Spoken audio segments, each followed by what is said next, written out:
Aku tak pernah menyangka akan ada hari di mana aku merasa canggung di rumahku sendiri. Rumah yang sudah kutempati belasan tahun, tempat aku membesarkan Joni, anak angkatku yang kini sudah beranjak dewasa. Joni sudah seperti darah dagingku sendiri. Aku dan almarhum suamiku, Heru, mengangkatnya saat dia masih bocah ingusan. Baru 6 tahun usianya waktu itu. Kami tak punya anak, dan orang bilang mengadopsi anak bisa jadi jalan datangnya rezeki. Tapi ternyata setahun setelah itu, Heru justru meninggal dalam kecelakaan. Aku yang seorang janda, hanya berjualan jajan pasar dan kuliner rumahan, membesarkan Joni sendiri. Tapi aku tak pernah merasa keberatan. Dia anak baik, tak pernah membantah, dan selalu membuatku merasa tidak sendiri. Kini, Joni sudah kuliah semester 5. Tingginya hampir 2 kali tubuhku, suaranya berat, dan matanya mulai memandang dengan cara yang aneh. Akhir-akhir ini, Joni berubah. Dia jadi sering pulang lebih awal, membantuku di dapur, tapi bukan hanya itu. Dia lebih sering menatapku. Tatapan itu bukan lagi tatapan anak pada ibunya, lebih dalam, lebih gelisah. Malam itu, saat aku sedang membungkus pesanan risol untuk tetangga, dia tiba-tiba berdiri di belakangku, dekat sekali, nafasnya terasa di leherku. "Biu," katanya pelan. "Kamu capek ya? Sini, biar aku yang terusin." Suara Joni lembut, tapi ada sesuatu di baliknya. Entah kenapa, jantungku berdetak lebih cepat. Aku tersenyum kaku, lalu menyerahkan plastik isi risol padanya.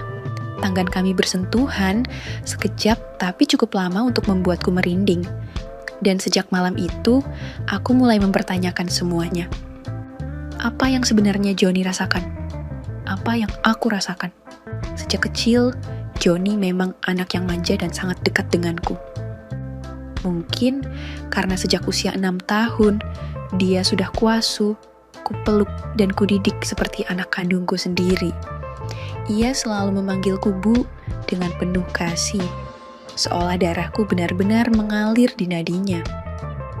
Setiap malam, sebelum tidur, Joni punya kebiasaan kecil yang tak pernah ia lewatkan, datang ke kamarku hanya untuk mengucapkan selamat tidur dan mencium keningku.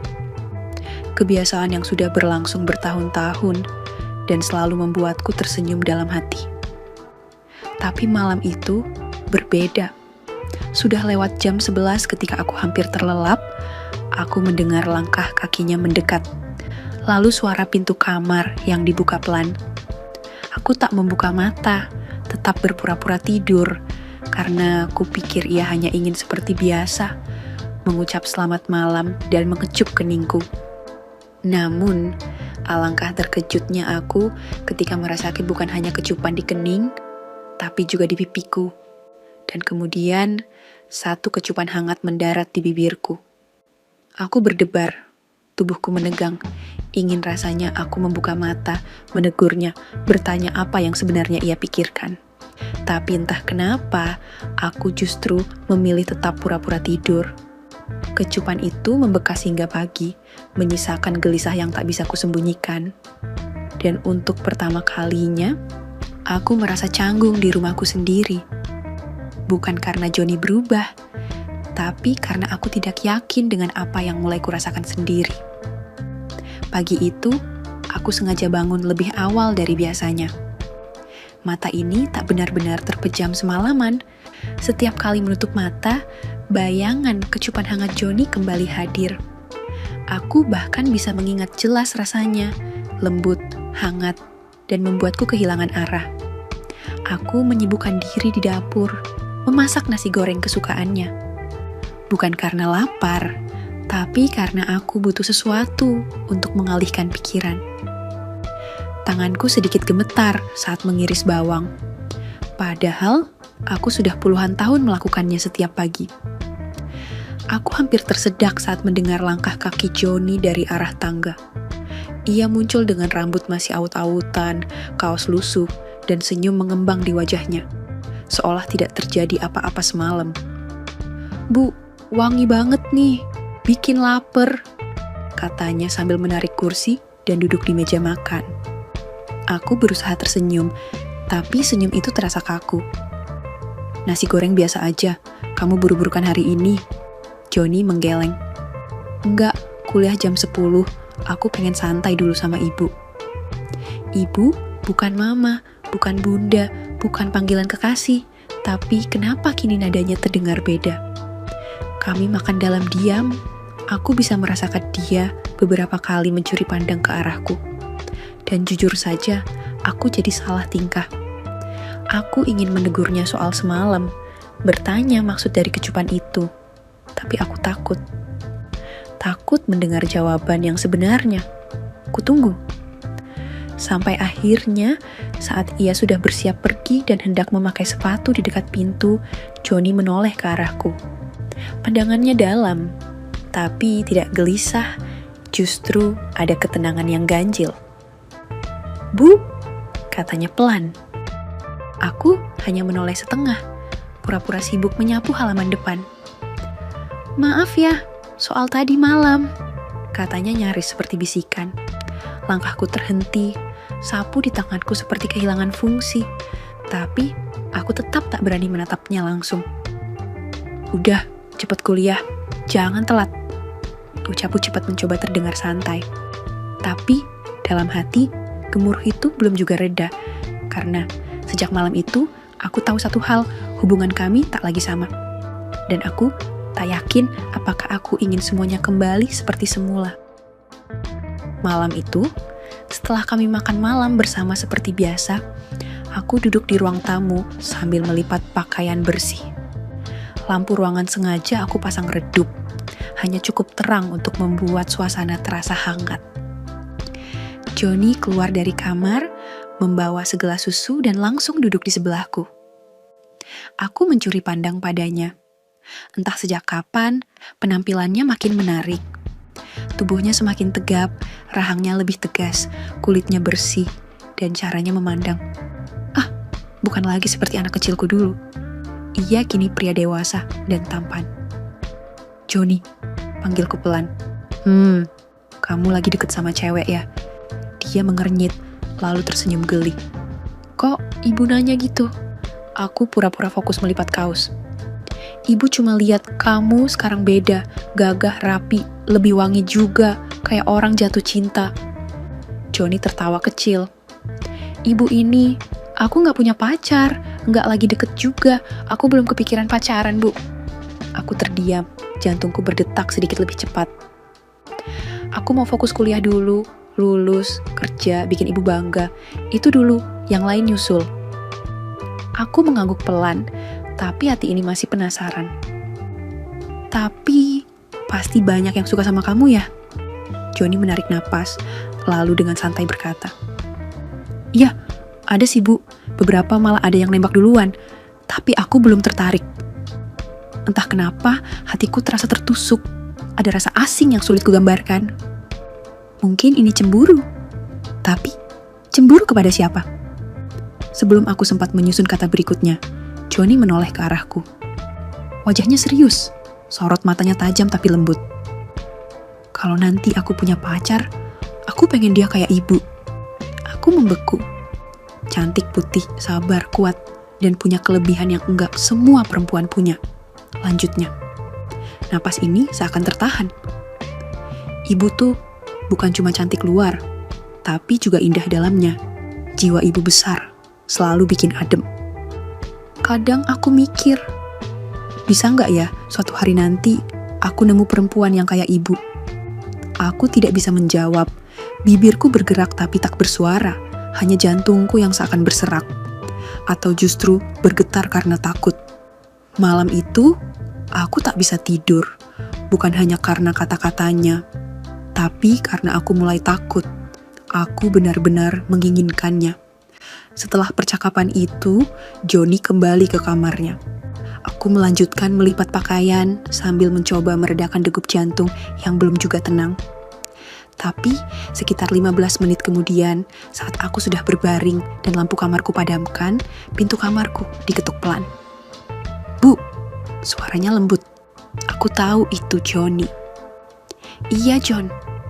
Pintu terbuka perlahan, Johnny masuk. Seperti biasa, tanpa banyak bicara, ia duduk di pinggir tempat tidurku. Ritual ini sudah jadi kebiasaan kami sejak dulu. Ia akan mencium keningku, lalu bilang mat bobok, baru kembali ke kamarnya. Tapi malam itu, ada yang berbeda. Ia menunduk, mengecup keningku seperti biasa, lalu pipiku. Tapi sebelum aku sempat berkata apa-apa, bibirnya menyentuh bibirku, lambat, singkat, tapi jelas. Aku menahan napas, aku sadar sepenuhnya, tidak sedang pura-pura tidur. Tanganku refleks menggenggam selimut lebih erat. Setelah kecupan itu, ia menatapku sekilas sambil nyengir kecil. "John," bisikku, nyaris tak terdengar. "Kenapa kamu?" Dia hanya mengangkat bahu pelan, biar ibu tidurnya lebih nyenyak. Aku terdiam, ia berdiri membetulkan selimutku, lalu berjalan ke pintu. Sebelum menutup pintu, ia menoleh sebentar dan berkata, "Selamat tidur, Bu, mimpi indah." Lalu ia pergi, meninggalkanku dengan hati yang bergejolak hebat di dalam dada. Aku menatap langit-langit kamar, mencoba memejamkan mata, tapi justru mataku semakin terbuka. Dan malam itu, sepi terasa sangat bising, karena satu kecupan kecil itu telah membangunkan sesuatu dalam diriku yang sudah lama tertidur. Sore itu, langit agak mendung. Aku baru selesai menyiapkan kue pesanan pelanggan. Peluh masih menempel di pelipis saat aku memutuskan untuk mandi. Kupikir Johnny masih di kampus, jadi aku masuk kamar mandi tanpa pikir panjang. Tapi saking lelah dan buru-burunya, aku lupa satu hal penting, handuk. Begitu selesai mandi, aku baru sadar handuk yang biasanya aku gantung di belakang pintu tidak ada. Mungkin tadi pagi aku bawa ke jemuran dan lupa mengambilnya kembali. Aku melirik ke arah pintu, mencoba mendengar suasana rumah sunyi. Dengan suara pelan, aku membuka pintu kamar mandi dan menyembul sedikit keluar. Hanya kepala dan pundakku yang basah terlihat. "John?" Aku memanggil pelan, tak ada sahutan. "John, kamu di rumah?"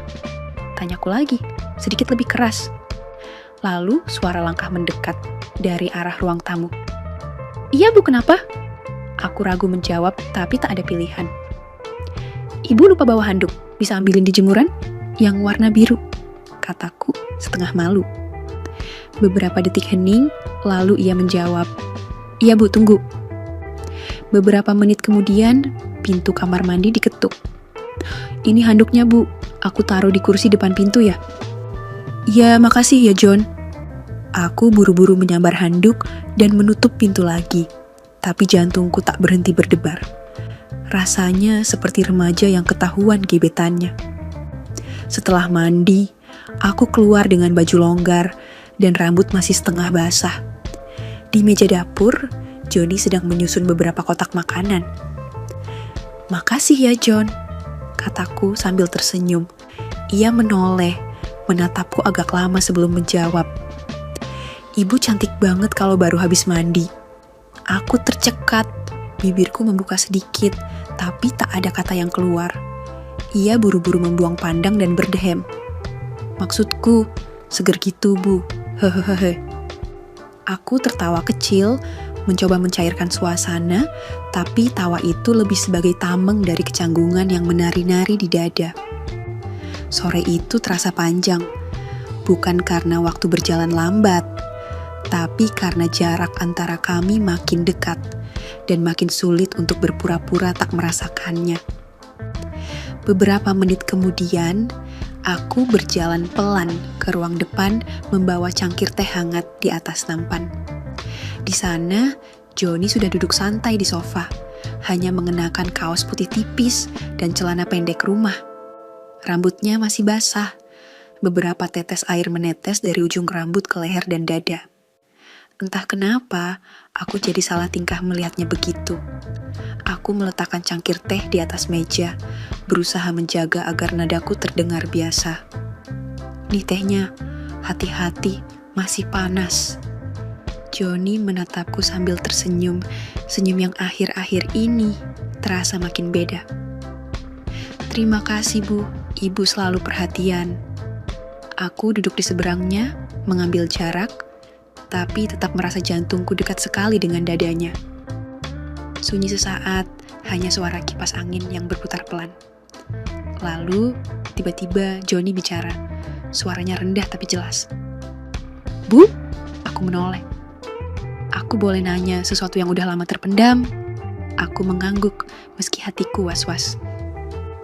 Kenapa dulu Ibu gak pernah nikah lagi setelah Bapak Heru meninggal? Aku terdiam. Pertanyaan itu seperti menarik napas dalam dari masa lalu yang lama ku tahan. Lalu dengan pelan aku menjawab, karena aku sudah janji sama almarhum. Aku mau fokus membesarkan kamu. Aku pikir, kalau aku nikah lagi, mungkin aku gak bisa mengurusmu sebaik ini. Joni mengangguk pelan, tatapannya mendalam, lalu bergeser menatap cangkir tehnya. Aku bersyukur banget dibesarkan ibu. Tapi kadang aku juga kepikiran, mungkin aku egois. Mungkin karena aku, ibu jadi gak punya kehidupan sendiri. Aku tertawa kecil, mencoba mencairkan suasana. Jangan mikir gitu, aku bahagia kok sama kamu anak yang baik. Joni menatapku lagi, kali ini lebih lama, lebih dalam. Tapi Bu, kalau suatu saat aku bilang, aku nggak lagi anggap ibu cuma sebagai ibu marah nggak? Pertanyaannya menusuk. Aku tercekat, menatapnya lekat-lekat. Sebuah tarikan halus mangkal di dadaku, antara ingin menyangkal dan tak mampu berpura-pura. Aku menarik napas pelan. Joni, kamu capek ya?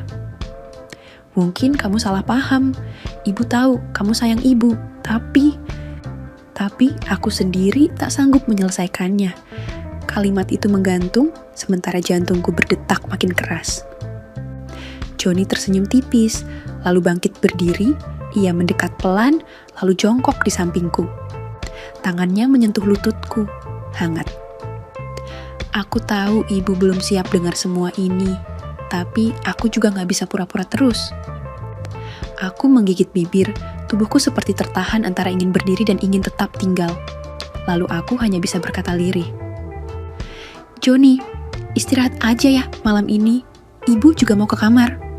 Tanpa protes, dia berdiri. Tapi sebelum benar-benar pergi, ia sempat menoleh dan berbisik. Selamat malam, Bu. Mimpi indah ya. Aku hanya mengangguk, lalu bergegas ke kamar. Tapi malam itu, tidur tak datang. Yang ada hanya degup jantung dan perasaan yang mulai retak dari garis batas. Beberapa hari berlalu sejak percakapan yang mengganggu itu. Setiap kali aku memikirkan kata-kata Joni, hatiku seolah berdebar lebih cepat. Aku berusaha mengabaikannya, berusaha tetap menjaga jarak. Tapi entah kenapa, perasaan ini makin sulit untuk disembunyikan. Malam itu, setelah aku selesai menyiapkan makan malam, Joni kembali duduk di sampingku di meja makan. Sejak beberapa hari terakhir, dia semakin sering mencari alasan untuk berada dekat denganku. Entah itu hanya sekedar membantu memasak, mengambilkan minum, atau sekadar ngobrol ringan yang terasa agak lebih dalam dari biasanya. Setelah makan, kami duduk di ruang tamu. Joni menyalakan televisi, tapi lebih sering matanya tertuju padaku. Dan aku bisa merasakan tatapannya yang berbeda, lebih hangat dan penuh makna. Bu, aku mau ngomong lagi. Katanya, suaranya lebih lembut dari sebelumnya. Aku menoleh padanya, berusaha tetap tenang meski hatiku mulai bergetar. Ada apa, Joni? Joni tersenyum tipis, tapi senyumnya kali ini terasa penuh dengan ketulusan yang sulit untuk kutafsirkan. Aku cuma mau bilang terima kasih, karena ibu selalu ada buat aku. Aku gak tahu kalau aku bakal bisa merasa seberuntung ini, bisa punya ibu yang sebagus ibu. Aku merasa dadaku sesak mendengar kata-katanya. Aku mengalihkan pandangan, berusaha menenangkan diri. Joni, kamu jangan bilang gitu. Aku cuma melakukan apa yang harus aku lakukan. Tapi Bu, ibu lebih dari itu. Ibu luar biasa. Jawabnya dengan nada lebih serius. Tiba-tiba, Joni bangkit dari kursinya dan berjalan mendekat. Aku bisa merasakan perubahannya yang semakin mendalam. Wajahnya semakin dekat, dan sebelum aku sempat bereaksi, dia sudah berada di depanku. Aku mundur sedikit, tapi tidak bisa menghindar ketika tangan Joni menyentuh lembut pipiku. Bu, aku ibu tahu kan, aku nggak bisa berpura-pura lagi, katanya. Suaranya sangat rendah, membuat napasku sesak, hatiku mulai berdetak cepat. Joni, apa maksud kamu? Joni mengangkat daguku dengan lembut, memaksaku untuk menatap matanya yang penuh emosi. Ibu tahu kan, aku sudah lama jatuh cinta sama ibu, ucapnya penuh keyakinan. Aku merasa dunia berhenti sejenak. Perasaanku campur aduk, terkejut, bingung, tapi juga entah kenapa ada perasaan lain yang muncul dalam diriku. Rasa takut dan juga keinginan yang tak bisa dijelaskan. Sebelum aku bisa merespons, Joni bergerak lebih dekat, dan dalam sekejap, bibirnya menyentuh bibirku dengan lembut. Ini bukan ciuman yang penuh gairah, tapi lebih seperti sebuah ungkapan perasaan yang tertahan begitu lama. Ciuman itu begitu lembut, penuh dengan keraguan, tapi juga penuh dengan keinginan. Aku terpaku, tidak tahu harus bagaimana. Tubuhku terasa kaku, namun hatiku mulai berdebar begitu cepat, membawaku pada sebuah perasaan yang bahkan aku sendiri tidak bisa mengartikannya. Joni mundur sedikit, tetapi masih menatapku intens. Bu, maaf kalau aku terlalu cepat, tapi aku nggak bisa terus hidup dalam kebingunganku. Aku diam, hanya bisa memandangnya. Mulutku terasa kering. Apa ibu nggak merasa sama? Tanya Joni, lebih pelan kali ini. Aku ingin berkata sesuatu, tetapi kata-kata itu seperti macet di tenggorokanku. Aku mengalihkan pandangan, mencoba mencari alasan untuk menjauhkan diri dari perasaan ini. Namun, malam itu, aku tahu segalanya sudah berubah. 5 malam setelah itu, suasananya agak beda. Joni terlihat lebih tenang, tapi ada sesuatu di matanya yang seperti menahan sesuatu. Setelah makan malam, dia duduk lebih dekat dariku, lalu mulai bicara pelan. Bu, aku mau pamit. Besok pagi aku berangkat KKN, 2 minggu. Aku diam sesaat, meskipun cuma 2 minggu. Entah kenapa, dadaku terasa berat. KKN ya? Tanyaku pelan. Cepet juga ya waktu berlalu. Joni mengangguk. Iya, dan aku titip ibu ya. Aku udah minta Pak Bejo buat bantu-bantu di rumah selama aku pergi. Biar ibu nggak kesepian, nggak berat-berat sendirian. Aku tersenyum kecil. Kamu ini, aku baik-baik aja kok, tapi makasih ya. Suasana hening sejenak. Hanya suara jangkrik dari luar jendela yang terdengar. Lalu Joni menarik napas panjang.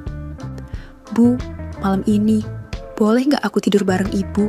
Kayak dulu waktu aku kecil, aku cuma kangen aja. Aku tertegun. Entah kenapa, permintaan itu membuat jantungku berdetak lebih cepat. Tapi tatapan Joni begitu lembut, begitu tulus, seperti anak kecil yang akan pergi jauh dan hanya ingin sedikit pelukan hangat dari rumah. Aku tak bisa menolak. Ya udah, tapi tidur di pinggir ya, jangan ganggu ibu. Ucapku setengah bercanda, menyembunyikan rasa gugupku. Joni hanya tertawa kecil. Janji. Malam itu, kami tidur satu ranjang. Awalnya biasa saja, tapi entah karena tahu besok akan berpisah sementara, rasanya suasana jadi lebih hening dan penuh ketegangan yang sulit dijelaskan. Joni tidur memunggungiku, tapi aku bisa merasakan tubuhnya yang hangat dan napasnya yang kadang berat, kadang cepat. Beberapa menit kemudian, tiba-tiba dia membalikkan badan, memelukku dari belakang dengan perlahan. Tidak erat, tapi cukup membuatku sadar bahwa jarak kami sudah terlalu tipis.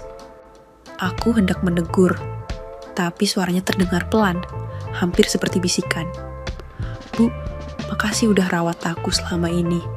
Aku gak pernah bisa bayangin hidup tanpa ibu. Aku menahan napas, tidak membalas, hanya mendengarkan. Pelukannya masih hangat. dan aku hanya bisa menutup mata, tak tahu harus merasa apa. Malam itu bukan malam biasa. Ada rasa rindu yang belum sempat muncul, tapi sudah harus ditahan. Ada ketegangan, ada perasaan yang ingin diredam, tapi justru semakin terasa nyata. Dan di ujung malam, sebelum kami benar-benar tertidur, Joni mengecup pelan pundakku dan berbisik, "Nanti kalau aku balik, aku harap perasaan ini nggak berubah." Aku terdiam, karena malam itu aku tahu aku pun tak lagi bisa berpura-pura. Hari-hari setelah Joni berangkat terasa sunyi. Rumah ini terlalu sepi tanpa suara langkahnya, tanpa senyum paginya, atau kecup ringan sebelum ia berangkat kuliah. Tapi setidaknya ada Pak Bijo, lelaki setengah baya yang sudah seperti bagian dari rumah ini. Pak Bijo itu orangnya kocak. Walau sudah kepala 5, badannya masih kekar. Urat-urat di lengannya jelas saat dia ngangkat ember atau motong daun pisang buat bungkus jajananku. Tiap pagi dia sudah datang lebih dulu, nyapu halaman sambil bersiul-siul. "Bu Heni, jajanannya hari ini pesanan siapa aja? Biar Bejoy siapin daun pisangnya dulu nih." Yang panjang-panjang, kayak kenangan ibu sama Pak Heru, godanya sambil ngedip. Aku cuma nyengir. "Ih, kamu ini ada aja." Kadang dia bantu di dapur. Kalau aku lagi mengadon, dia bagian bungkus dan goreng. Tangannya cekatan, dan lucunya, dia suka nyanyi-nyanyi lagu dangdut zaman dulu. Suaranya, yah, bisa bikin adonan gosong kalau aku nggak tahan ketawa. Sore-sore, dia suka ngajak ngobrol di teras sambil minum teh. "Ibu kok kurusan ya? Mikirin siapa sih? Joni? Atau jangan-jangan mikirin Pak Bejo nih?" katanya sambil nyeruput tehnya. Aku hanya tertawa pelan, tapi dalam hati, memang aku sedang memikirkan seseorang, bukan Pak Bejo, tapi Joni. Rasanya aneh, setiap Pak Bejo bercanda, mataku mencari bayangan Joni.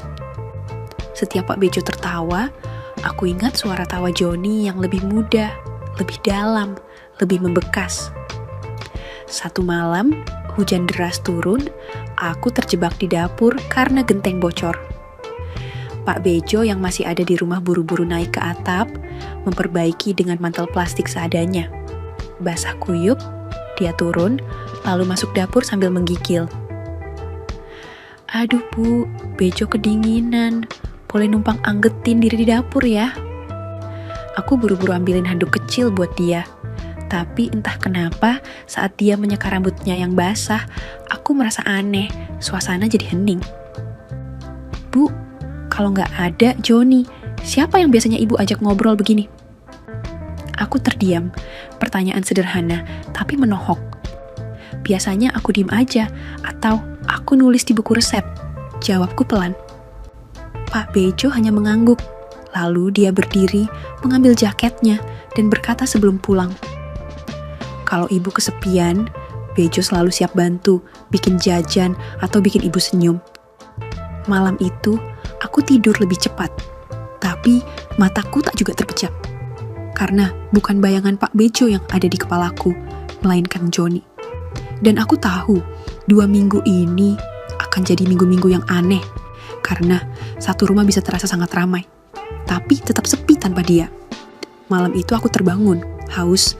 Jadi aku melangkah pelan menuju dapur, berniat ambil segelas air putih. Tapi langkahku terhenti saat aku melewati kamar Joni, yang sekarang ditempati Pak Bejo selama Joni KKN. Ada suara, awalnya samar, tapi makin dekat. Aku mulai mendengar rintihan pelan, suara perempuan. Aku refleks menahan napas, jantungku berdebar, suasana rumah yang biasanya tenang di malam hari, mendadak terasa asing. Aku menempelkan telinga ke dinding, tapi karena penasaran, aku mengendap keluar, mengitari teras belakang, dan mengintip dari celah jendela yang tak tertutup tirai. Dan disitulah aku melihatnya. Pak Bejo bersama Bu Siti, pembantu tetangga yang tinggal di seberang rumah. Usianya sudah hampir 60 tahun, jauh lebih tua dariku, dan bahkan sedikit lebih tua dari Pak Bejo. Tapi malam itu, Mereka berdua terlihat begitu menikmati kebersamaan. Tubuhku menegang, antara kaget, bingung, dan entah kenapa ada perasaan aneh dalam dada. Aku segera menjauh, kembali masuk rumah, menutup pintu perlahan, gelas di dapur bahkan tak sempat kugapai. Aku duduk di kursi, rotan ruang tengah, mencoba menenangkan diri. Ada rasa geli tapi juga ada rasa lain, mungkin cemburu, atau entahlah. Tapi, melihat Pak Bejo bisa begitu nyaman dengan Bu Siti, aku merasa ada sesuatu yang berubah dalam pikiranku.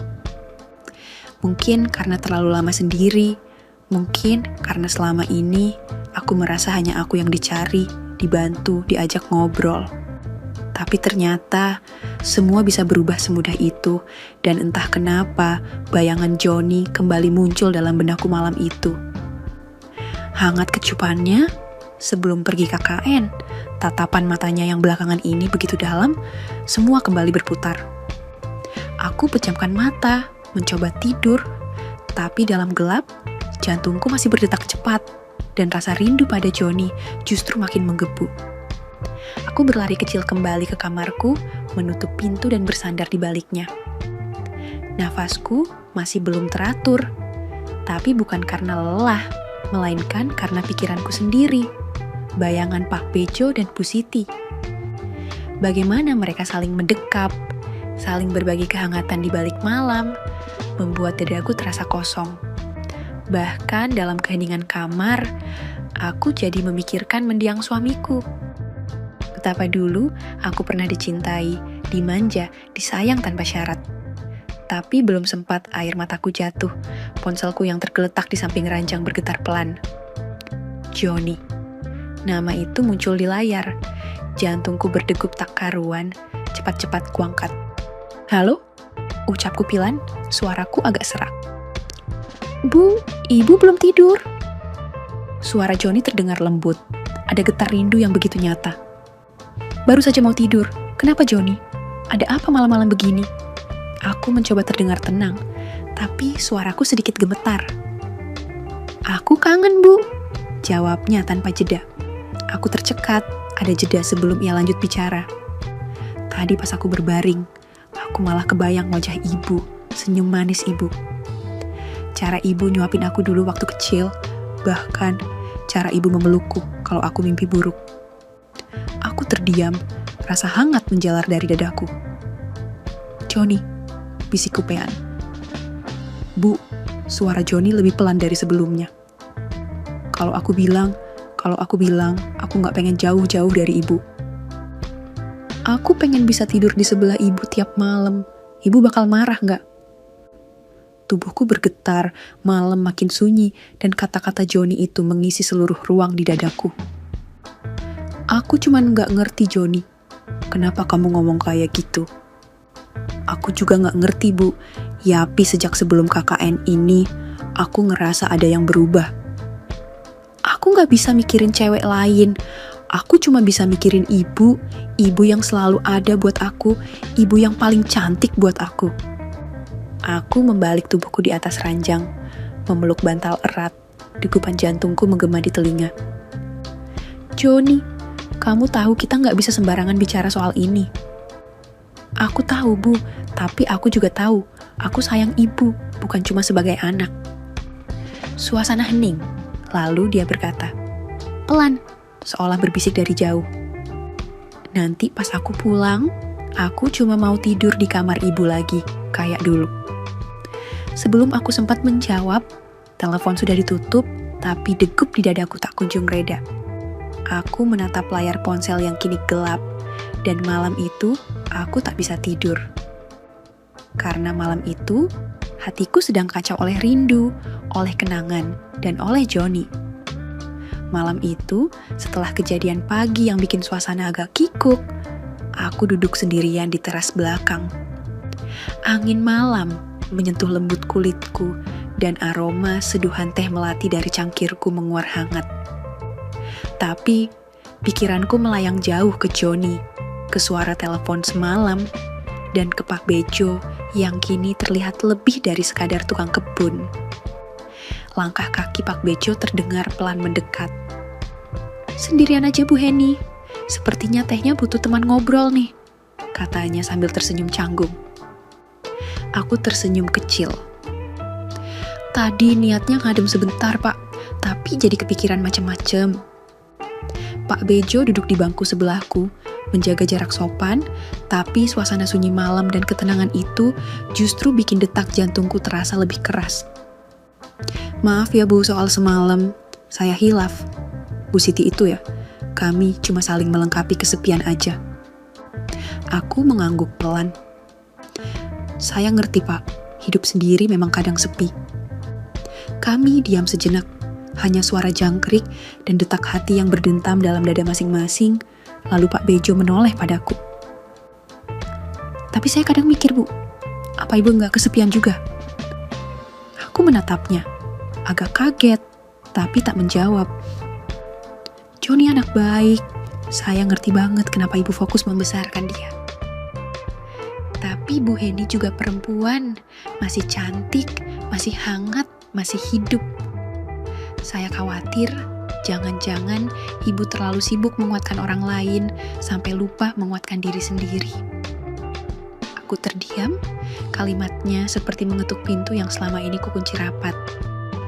Malam itu, kami tidak bicara banyak lagi. Tapi ketika Pak Bejo pamit masuk dan tangannya menyentuh lembut pundakku sebentar. Sekilas, singkat tapi dalam, aku tahu perasaan ini tidak bisa aku pendam sendirian selamanya. Dan entah kenapa, malam itu aku tidur dengan senyum kecil. Bukan karena cinta yang datang tiba-tiba, tapi karena hatiku mulai berani untuk terbuka lagi. 2 minggu berlalu, waktu terasa lambat tanpa Joni di rumah, meski ada Pak Bejo yang setia menemani. Tapi entah kenapa, malam sebelum Joni pulang, aku justru gelisah. Perasaan bercampur aduk, rindu pada Joni, tapi juga deg-degan karena tak tahu harus bersikap seperti apa setelah kedekatanku dengan Pak Bejo. Dan pagi itu, suara motornya berhenti di depan pagar. Aku buru-buru keluar, menyambutnya. Joni turun dari motor dengan ransel besar. Wajahnya cerah dan sedikit lebih dewasa dari 2 minggu lalu. "Ibu!" serunya sambil memelukku erat. Aku membalas pelukannya dengan senyum haru. "Wah, anak ibu pulang juga akhirnya. Bikin rumah sepi aja 2 minggu ini," kataku sambil mengusap rambutnya. Tapi begitu masuk ke dalam, aku merasakan perubahan kecil pada Joni. Tatapannya sedikit lebih tajam ketika melihat Pak Bejo sedang menyapu halaman. Senyum Joni menipis, lalu dia menoleh padaku. "Pak Bejo di sini terus Bu?" tanyanya sambil membuka sepatu. Aku mengangguk pelan. "Iya, kan kamu yang minta. Katanya biar ibu enggak kesepian." Joni tidak menjawab, hanya masuk ke kamarnya dan menutup pintu agak cepat. Beberapa menit kemudian, aku dengar air mengalir dari kamar mandi. Sepertinya dia ingin segar dulu sebelum ngobrol. Siangnya, setelah makan, Joni akhirnya duduk bersamaku di ruang tengah, tapi suasananya agak berbeda. Dia terlihat diam, seperti sedang menahan sesuatu. "Ibu," katanya pelan. "Aku kangen banget, tapi pas pulang, aku ngerasa rumahnya kayak beda." "Beda gimana?" tanyaku sambil pura-pura tak mengerti, walau hatiku sudah waspada. Entahlah, aku cuma ngerasa kayak ibu sekarang bukan cuma milik aku lagi. Aku tercekat. "Joni, ibu selalu milikmu. Kamu anak ibu, kebanggaan ibu." "Tapi aku bukan anak kecil lagi, Bu," katanya lirih. "Dan aku bukan cuma bangga, aku juga takut kehilangan ibu, bukan sebagai anak, tapi sebagai lelaki." Dek, aku menatap Joni, tak bisa berkata apa-apa.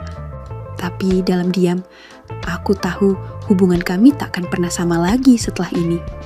Malam itu terasa lebih tenang dari biasanya. Tapi entah kenapa, hatiku bergejolak. Joni duduk di teras bersamaku, memandangi langit yang mulai gelap. Sementara angin malam membawa wangi bunga melati dari halaman samping. "Ibu," katanya pelan, suaranya dalam dan tenang. Aku sudah memikirkan ini sejak lama, bahkan sebelum KKN. Aku menoleh. Apa nak? Dia menggenggam tanganku, hangat dan tegas. Setelah aku wisuda, aku mau kerja keras. Aku akan cari pekerjaan yang layak. Dan begitu aku mapan, aku mau melamar ibu, aku mau menikahi ibu. Jantungku seakan berhenti berdetak. Joni, itu gak mungkin. Aku ibumu. Bukan ibu kandungku, jawabnya tenang. Dan aku gak pernah menganggap ibu sebagai orang tua biasa. Dari dulu aku memang manja. Tapi sejak aku tumbuh dewasa, perasaanku berubah. Aku bukan cuma sayang, aku cinta. Aku tercekat, tak bisa bicara. Tapi Joni mendekat, menggenggam wajahku dengan lembut. Aku tahu ini aneh. Aku tahu orang akan bilang kita gila. Tapi aku gak mau hidup dalam bayang-bayang rasa salah yang gak jelas batasnya. Aku ingin ini jadi sah, resmi. Aku ingin menebus semua yang pernah kulakukan dan menjadikan ibu sebagai satu-satunya wanita halal di sisiku. Lalu dia mengecup keningku, pipiku, dan akhirnya bibirku hangat, lembut, tapi kali ini berbeda dari malam-malam sebelumnya. Aku bergetar, setengah ingin mundur, tapi tak kuasa. Sebagian diriku ingin menolak, tapi separuh lain menyerah pada kehangatan yang kurindukan sejak lama. Air mata menetes di pipiku. Joni, ini terlalu sulit. Tapi tidak mustahil, katanya. Beri aku waktu, aku akan buktikan aku ingin hidupku bersamamu. Bukan sebagai anak, tapi sebagai suami yang mencintai istrinya sepenuh hati. Dan malam itu, aku sadar bahwa hidup kadang mengajarkan cinta lewat jalan yang tak biasa. Pagi itu, matahari bersinar malu-malu di balik tirai kamar. Aku terbangun dengan perasaan yang campur aduk. Selimut masih melilit tubuhku, dan kehangatan malam tadi masih membekas di kulitku dan di hatiku. Joni masih terlelap di sampingku, napasnya tenang, wajahnya begitu damai seperti anak kecil, tapi hatiku berkecamuk. Apa yang sudah kulakukan? Bisikku pada diri sendiri sambil duduk perlahan di pinggir ranjang. Dadiku sesak, rasa bersalah menelusup perlahan, menyesak di tenggorokan. Aku ibu angkatnya, aku yang membesarkannya, aku yang menggendongnya saat demam, menyuapinya saat dia mogok makan dulu waktu kecil. Tapi sekarang air mataku menetes tanpa bisa dicegah. Pak Heru, maafkan aku, bisikku dalam hati. Aku sudah gagal menjaga janji kita. Tapi kenangan tadi malam begitu kuat. Pelukan Joni, kecupan hangatnya, caranya menatapku seolah aku satu-satunya wanita di dunia ini. Dan lebih dari itu, untuk pertama kalinya sejak Pak Heru meninggal, aku merasa dicintai lagi. Hati kecilku berbisik, menolak untuk menyesal sepenuhnya. Bagaimana kalau Joni memang ditakdirkan menggantikan almarhum suamiku? Bagaimana kalau ini bukan dosa, tapi jalan yang digariskan Tuhan dengan cara yang tidak ku mengerti sekarang? Saat aku berdiri pelan, beranjak ke kamar mandi untuk membersihkan diri, aku menatap bayanganku di cermin. Masih ada sisa bekas cinta semalam di leherku, dan justru itu yang membuatku menangis lagi. Bukan karena menyesal, tapi karena takut berharap. Lalu suara lembut Joni memecah lamunanku dari balik pintu. Bu, kamu gak sendiri. Aku di sini. Aku beneran akan mewujudkan semua yang aku bilang. Aku terdiam, lalu menggenggam erat pegangan wastafel. Mungkin aku hanya perlu waktu, tapi dalam diamku, aku mulai mengikhlaskan satu kemungkinan bahwa aku, seorang wanita yang pernah bersumpah untuk hidup sendiri, kini mulai membuka hati untuk cinta yang datang dari arah yang tak kusangka. Seminggu setelah malam penuh pengakuan itu, Joni makin sering menemaniku. Dia seperti tak ingin kehilangan satu detik pun untuk menunjukkan betapa serius perasaannya. Bahkan, dia mulai mencari-cari lowongan kerja dan beberapa kali menyebut ingin segera melamarku secara resmi. Hatiku campur aduk. antara bahagia dan takut. Tapi hidup gak pernah segampang itu. Suatu sore, saat aku sedang menjemur baju di belakang rumah, terdengar suara motor berhenti di depan pagar. Aku pikir kurir paket. Tapi waktu aku mengintip dari jendela, jantungku langsung nyaris copot. Seorang gadis muda berdiri ragu-ragu sambil menggenggam tas lempangnya erat-erat. Wajahnya pucat, matanya sembab, tapi masih tampak cantik dengan dandanan seadanya. Ia menatap rumah ini seperti sedang menimbang keberanian terakhirnya. "Permisi," katanya pelan saat aku membukakan pintu. "Iya, ada yang bisa saya bantu?" Dia menarik napas panjang. "Saya Siska, teman kuliah Joni." Hatiku langsung tegang. "Oh Siska, Joni lagi nggak di rumah tapi..." Belum sempat aku selesai, dia memotong dengan suara bergetar. "Saya nggak datang buat ketemu Joni, saya datang buat ibu." Aku terdiam. Siska lalu merogoh tasnya dan mengeluarkan selembar kertas hasil USG. "Saya hamil, Bu, dan anak ini, anak Joni." Dunia seperti berputar. Aku nyaris kehilangan keseimbangan. Tubuhku gemetar. "Kamu serius?" Siska mengangguk, air matanya tumpah. Kami hilaf, Bu. Waktu KKN, kami satu kelompok. Malam itu hujan deras. Kami semua terjebak di rumah penduduk. Sempit, Joni dan saya tidur di tempat yang sama. Dan saya kira dia sayang sama saya. Hatiku remuk. Semua kenangan indah semalam terasa seperti fata morgana. Siska menunduk. "Saya nggak minta dinikahi. Saya cuma ingin Joni tahu dan bertanggung jawab meski cuma mengakui." Tiba-tiba di belakangku, suara Joni terdengar pelan tapi tajam. "Siska, kamu datang juga." Aku menoleh. Joni berdiri dengan wajah tak terbaca. Di balik tenangnya, aku tahu dia sedang berperang. Siska menangis lebih kencang. "Maaf John, aku nggak tahu harus kemana lagi." Joni menatapku. Tatapan yang dulu penuh cinta, sekarang penuh kebingungan dan permintaan maaf. "Bu, aku bisa jelaskan. Aku hanya berdiri kaku, antara ingin marah, menangis, atau memeluk Joni dan bilang semua akan baik-baik saja. Tapi satu hal yang pasti, hidupku tak akan pernah sama lagi setelah pintu itu terbuka." Hari itu, aku duduk sendiri di ruang tamu. Joni dan Siska sudah pulang dari pembicaraan panjang bersama. Semua sudah dijelaskan, semua sudah terlalu nyata untuk disangkal. Aku menatap kosong ke dinding, memeluk diriku sendiri, mencoba menenangkan badai di dada. Air mata sudah kering, tapi rasanya sesak itu masih menggantung di udara. Ketika Joni datang malam itu, wajahnya kusut dan lelah. Ia berdiri di ambang pintu kamarku, seperti anak kecil yang tahu telah berbuat salah, tapi masih berharap dimengerti. "Bu," katanya pelan. Aku menoleh, mencoba tersenyum, tapi hanya mampu mengangguk. Aku minta maaf. Aku tahu tidak kamu buat tahu ini berat." Aku bangkit perlahan. "Aku tahu kamu sayang sama Ibu John, tapi kamu juga harus bertanggung jawab." Ia menunduk.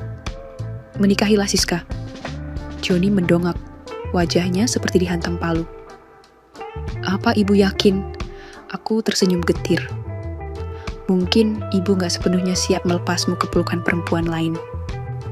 Tapi kamu sudah membuat keputusan yang membawa nyawa baru ke dunia ini, dan itu lebih besar dari perasaan kita." Ia mendekat, memegang tanganku. "Tapi cinta Joni cuma buat Ibu. Justru karena Ibu tahu itu, Ibu minta kamu nikahi dia. Jangan sampai anak itu tumbuh tanpa sosok ayah." Ia memelukku erat. Aku bisa rasakan air matanya jatuh di bahuku. Tapi pelukan itu terasa seperti pelukan perpisahan. Dan malam itu, saat Joni kembali ke kamarnya, aku menatap langit dari jendela kamar. Hanya satu doa aku panjatkan. "Wahai Tuhan, beri aku kekuatan untuk mencintai tanpa memiliki, dan melepaskan tanpa membenci." Sudah hampir 3 bulan sejak Joni menikah dengan Siska. Mereka kini tinggal di rumah kontrakan kecil, tidak jauh dari tempat kerjanya. Kami masih sering berkabar, walau kini terasa berbeda, ada jarak yang tak kasat mata. Tapi aku tahu, itulah harga dari keputusan yang harus kami ambil.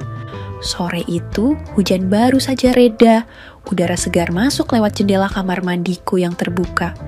Aku selesai mandi, dan seperti kebiasaan lamaku, lagi-lagi lupa membawa handuk. Aku sempat tertawa sendiri, menggeleng. Kebiasaan ini tak juga hilang. Saat aku hendak berseru memanggil siapa saja yang mungkin sedang ada di rumah, ku dengar suara dari arah dapur belakang. "Bu, jadi dibersihin tamannya hari ini, apa besok aja?" Suara khas itu, Pak Bejo, aku spontan menjawab dari balik pintu kamar mandi. "Pak Bejo, bisa tolong ambilin handuk saya nggak? Di kamar, di atas lemari." Terdengar langkah kaki pelan, lalu suara khasnya lagi, sedikit ragu, tapi penuh canda. "Yang warna biru bunga-bunga ya, Bu? Atau yang pink agak transparan?" Aku tertawa. "Yang biru aja, Pak. Jangan yang pink. Nanti saya salah fokus juga. Aduh." Beberapa detik kemudian, handuk itu sudah digantungkan di kait pintu. "Sudah di sini ya, Bu. Saya nunggu di luar. Siapa tahu nanti diajak minum teh hangat," katanya sembari terkekeh. Aku tersenyum pelan, menyelimuti tubuh dengan handuk. Dan saat kulangkahkan kaki keluar dari kamar mandi, kulihat taman belakang yang perlahan mulai dipangkas rapi. Pak Bejo sibuk dengan cangkul kecil dan keringat di dahinya. Sore itu, angin bertiup pelan. Mungkin hidup tidak selalu harus seperti yang kita rancang. Kadang yang kita relakan justru membuka pintu lain yang tak pernah kita sangka. Dan entah kenapa, aku merasa untuk pertama kalinya setelah sekian lama, hatiku tak lagi sepi. 2 tahun kemudian, keringat masih menetes di pelipis, nafasku masih belum sepenuhnya teratur. Pak Bejo rebah di sampingku, wajahnya lelah tapi penuh senyum puas. Ia mengecup keningku pelan, lalu menarik selimut menutupi tubuh kami berdua. "Makasih ya, sayang. Ternyata kamu memang wanita istimewa dalam hidupku," bisiknya mesra. "Semuanya serba besar dan indah sekali. Semangatmu, jiwamu, hehehe." Aku sempat melongo, dalam hati bertanya, kok bisa ya aku berada di atas ranjang bersama Pak Bejo dalam kondisi seperti ini? Melihat ekspresiku, Pak Bejo malah tertawa kecil. "Loh, kita kan udah sebulan resmi jadi suami istri. Bu sayang, kok masih kayak orang bingung gitu sih?" Aku menutup wajahku dengan tangan. "Aduh, maaf mas, kirain ini cuma mimpi indah, saking indahnya." Pak Bejo makin terkekeh, tangannya menggenggam tanganku erat. Di luar, suara dondong saling bersentuhan ditiup angin. Di dalam, ada kehangatan yang tak lagi semu. Ternyata, sudah 2 tahun sejak Joni menikah dengan Siska. Sejak itu, hidupku perlahan kembali tenang. Dan ya, sebulan lalu, aku menerima lamaran dari lelaki yang selalu ada di halaman belakang hidupku, Pak Bejo. Siapa sangka, yang dulunya hanya tukang kebun, kini tukang rawat hati. Tamat. Oke, segitu dulu untuk kali ini, dan semoga kalian bosku semua terhibur hari ini ya. Sekali lagi, tidak pernah lupa Mimin ingin mengingatkan bahwa tidak ada maksud untuk merusak moral. Tapi di sini kami selaku admin channel Makyam hanya berbagi pengalaman dari viewer saja yang tentu saja tidak untuk ditiru. Terima kasih sudah mau mendengarkan kisah nyata ini. Ambil baiknya dan buang buruknya dari cerita kisah ini. Semoga hal seperti ini tidak terjadi kepada kita semua bosku, dan semoga kita semua dilindungi dari mara bahaya. Amin ya rabbal alamin. Terima kasih dan sampai jumpa di cerita selanjutnya. Jangan lupa like, komen, share, dan subscribe. Oh iya, kira-kira kalian semua bosku yang terhormat kepengen kisah-kisah yang seperti apa lagi nih? Tolong berikan komentar-komentar kalian di video ini ya.